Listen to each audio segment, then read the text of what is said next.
তোমরা জানো রাজ্যে বাজেট পেশ হওয়ার পরেই কিন্তু হুলুস তুলুস বেঁধে গেছে, সমস্ত জায়গায় একটাই চর্চার বিষয়, সেটা হচ্ছে 33% মহিলাদের চাকরি ক্ষেত্রে সংরক্ষণ দেওয়া হয়েছে এবং তার ফলে ইউআর ক্যাটাগরির ছেলেরা কিভাবে বঞ্চিত হয়েছে, কিভাবে তারা শেষ হচ্ছে, সেই টপিকটাই আজকে এই ভিডিওর মাধ্যমে আলোচনা করব।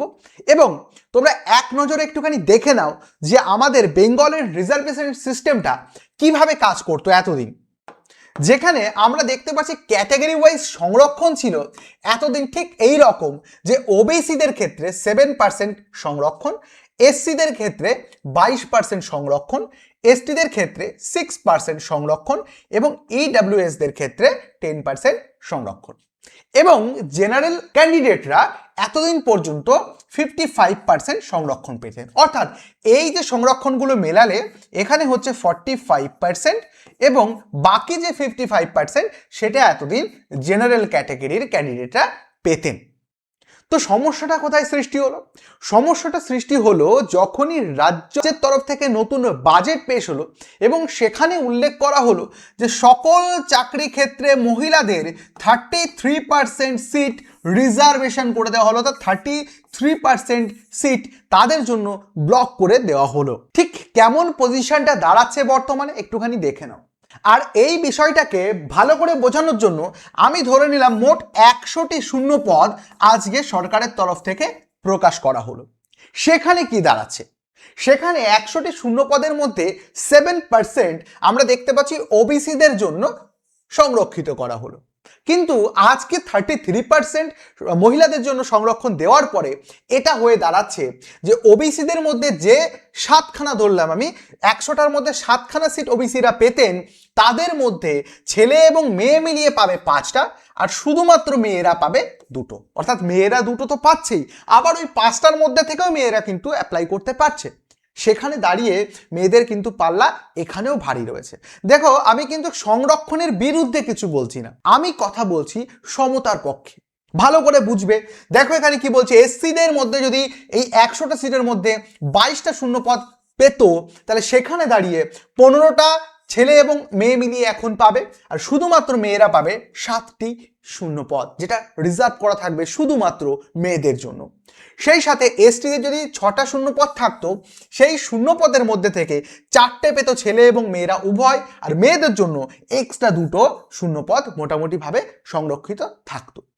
এখানে ইডব্লিউএস এর ক্ষেত্রে কোনো ছেলে মেয়ে বিভাজন নেই, 10% পুরোটাই ফ্রি পুল, এখানে সবটাই কিন্তু ওপেন থাকছে। এবার আসো আসল জায়গায়। একটু আগে দেখছিলাম আমরা যে জেনারেলের মধ্যে 55% সংরক্ষণ ছাড়া ছিল, ইউআর আনরিজার্ভড, বাকিগুলো তো এরা পাচ্ছিল। তারপরে যখন ওরা 55% পেত, আজকের ডেটে দাঁড়িয়ে যখনই মেয়েদের জন্য 33% এদের মধ্যে থেকেও সংরক্ষণ দেওয়া হলো, তখন দাঁড়ালো এটা যে এই 55টা শূন্য পদের মধ্যে এখন 18টা শূন্য পদ শুধু মেয়েদের নামে ঘোষণা করে দেওয়া হলো। তাহলে বাঁচলো কটি? বাঁচলো হচ্ছে 37টি শূন্য পদ। এই 37টি শূন্য পদ কিন্তু তাও সেফ রইল না। এর মধ্যে প্রথমত মেয়েরা আসতে পারছে, এর মধ্যে প্রথমত মেয়েরাও ঢুকতে পারছে, সেই সাথে প্রত্যেকটা ক্যাটাগরির ছেলে মেয়ে ঢুকতে পারছে। যেমন কথার কথা, কারো ওবিসি কার্ড রয়েছে, এইখানে সে সুবিধা নিচ্ছে, তাছাড়াও সে কিন্তু চাইলে অ্যাজ আ ইউআর ক্যাটাগরি হিসাবেও কিন্তু এখানে সুবিধাটা নিতে পারছে। কারা পারছে? ওবিসি পারছে। আর কারা পাচ্ছে? এসসিরাও কিন্তু এখানে এসসি কার্ড থাকা সত্ত্বেও সে কিন্তু অ্যাজ এ জেনারেল ক্যান্ডিডেট হিসাবে যদি কাট অফ মার্ক হয়, জেনারেল কাট অফে কিন্তু সে পেয়ে যেতে পারে, মানে এখানেও ভাগ বসাতে পারবে। এসটিরাও কিন্তু ভাগ বসাতে পারবে, প্লাস ইডব্লিউএসটাও আমি এখান থেকে ছেড়েই দিচ্ছি আপাতত।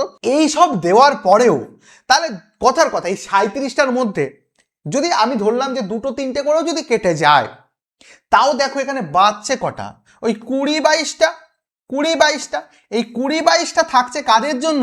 20-22টা থাকছে, তা 20-22টা অনেক বেশি বলে ফেললাম, 10-15টা ধরো না, 10টা-15টা ধরলাম আমি ধরলাম এই 10-15টা শূন্য পদ, 10-15টা সিটের জন্য লড়াই করবে পশ্চিমবঙ্গের সমস্ত ইউআর ক্যাটাগরির মেলরা, ছেলেরা। বুঝেছো তাহলে ঘটনাটা কোথায় ঘটেছে? মানে একজন ওবিসি মনে করলাম সে 7% সংরক্ষণ পেত এতদিন, সে 7% তো ওবিসি হিসেবে পেত, সে এসসি কার্ড ওবিসি কার্ড ছাড়াও সে কিন্তু আরও 50%-এর মধ্যে সে কিন্তু তার মানে 55% প্লাস 7%-এর একটা সুবিধা সে ভোগ করতো। কিন্তু আজকের ডেটে দাঁড়িয়ে জেনারেলরা কিন্তু কারো মধ্যে যেতে পারতো না, সেটা কিন্তু পুরো ফ্রি পুল, এবং সবাই চাপতে চাপতে চাপতে চাপতে চাপতে আজকে জেনারেলদের জন্য মাত্র 10-15টা সিট রাখছে 100-তে, মাত্র 10%। তারপরে তাও কেমন হাড্ডাহাড্ডি লড়াই হবে। আর তোমরা তো জানোই যে অন্য অন্য ক্ষেত্রে কাট অফের ক্ষেত্রেও কিন্তু অনেক ছাড় দেওয়া হয়, সেখানে ইউআররা কিন্তু কোনো ধরনের কোনো রকম কোনো ছাড় পায় না। আমি আবারও বলছি যে এই পুরো সংরক্ষণ সিস্টেম এটা কিন্তু খারাপও নয়, এটা কিন্তু আমি বলছি না ভালোও নয়। আমি বারবার করে একটা কথাই বলছি, আমি কথা বলছি সমতার। যদি একই চাকরি পরীক্ষার জন্য সবাই প্রিপারেশন নেয় এবং সেখানে সবার কথা ভাবা হচ্ছে, শুধুমাত্র এই একটা ক্যাটাগরি ছাড়া, সেটা হচ্ছে কি ইউআর মেল, তাদের কথা কি ভাবা হয়েছে? তারাও তো প্রস্তুতি নিচ্ছে, তারাও তো চাকরির জন্য লড়ছে।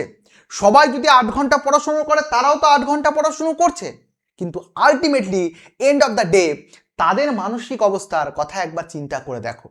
সুতরাং এই ভিডিওটাতে কেউ নেগেটিভ কমেন্ট করার আগে 10 বার ভাববে, 100 বার ভাববে যে তুমি এই সমস্ত কিছু ভুলে গিয়ে আজকে তুমি যদি ইউআর মেল হতে, তাহলে কি মেনে নিতে পারতে জিনিসটা?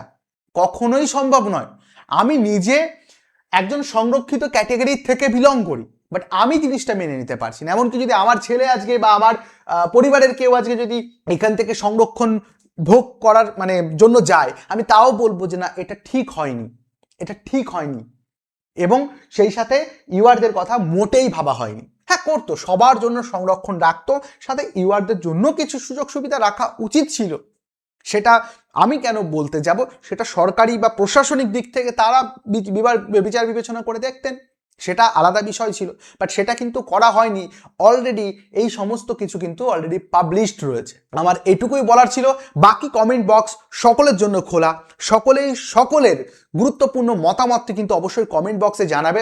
আর ভিডিওটা চাইলে শেয়ার করে দিতে পারো সকলের মাঝে। থ্যাংক ইউ সো মাচ বলে আজকের ভিডিওটা এখানে শেষ করছি। ধন্যবাদ।